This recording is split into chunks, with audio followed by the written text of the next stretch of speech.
Maktabni 2020-yil tugatgan bo'lsam, bugun выпускнойga boryapman va shu sabab sizlar bilan rokovoy, вечерний, шикарный mana shunaqa makiyaj qilamiz.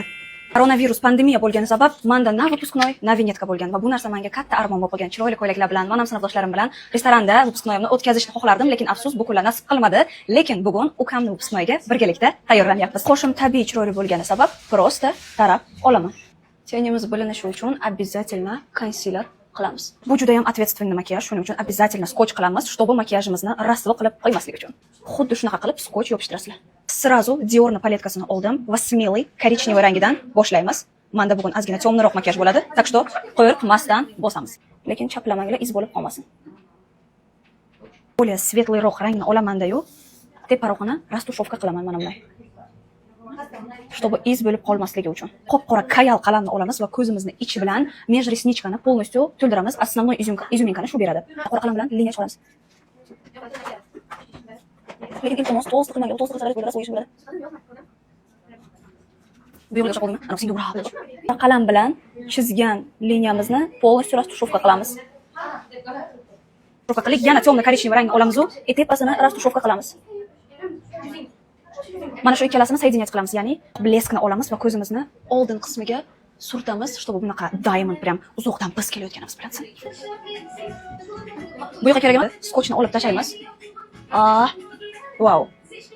O'zi bitta tush qilib, ko'zni pastini ham qora qilsak, вообще bo'ladi. Bu makiyajimizga обязательно ozgina chetlariga ikkita kiprik yopishtiramiz. Menga shunaqa puchkovoy kiprik chetiga. Mana. Oppa. Yana bir dona mana bu chetiga yopishtiraman, deb tush bilan chiqadi. Yaxti pastquni to'ni iltimos. Kiprigi kalta bo'lsa, unda полностью kiprik tersalaringizlar bo'ladi. Men o'zimning kiprigim uzun-uzun. O'zingiz insonlarning va'dasiga quruq bo'lsa, unda Bobbi Brown. Estee Lauderga xiyonat qilmayman, chunki yuzimga xuddi bir hech nima yo'qday, но при этом глянцевый такой effekt beradi. Nam sponj bilan yedirib chiqamiz. Tagiga обязательно Dior concealer. Vysvetlять qiladi, yuzlaringizni свежий qilib beradi. To'g'risini aytinglar, 2-2. Sizlarga ham armon bo'lib qolgan bo'lsa, выпускной. Tilburydan жидкий корректор. Ana shunday. Jilet qilmasdan edi. Bizda Rare Beauty'dan жидкий rumyani. Oh my god.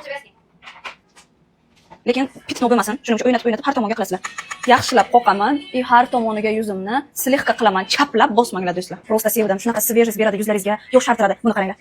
Чуть-чуть вот нанесла и всё. Yuzim darrov свежий bo'ldi. Просто видно сияние с космоса. Qora qalam bilan bo'yab olamiz. Lekin bulg'amanglar iltimos yuzlaringizni. Estee Lauder pomada olgandim. Pomadaning rangini qaranglar, какой богатый. Ustidan Dior blesk. Wow. O'zlaringizni выпускноyingizga shunaqa makiyaj qilarmidingizlar?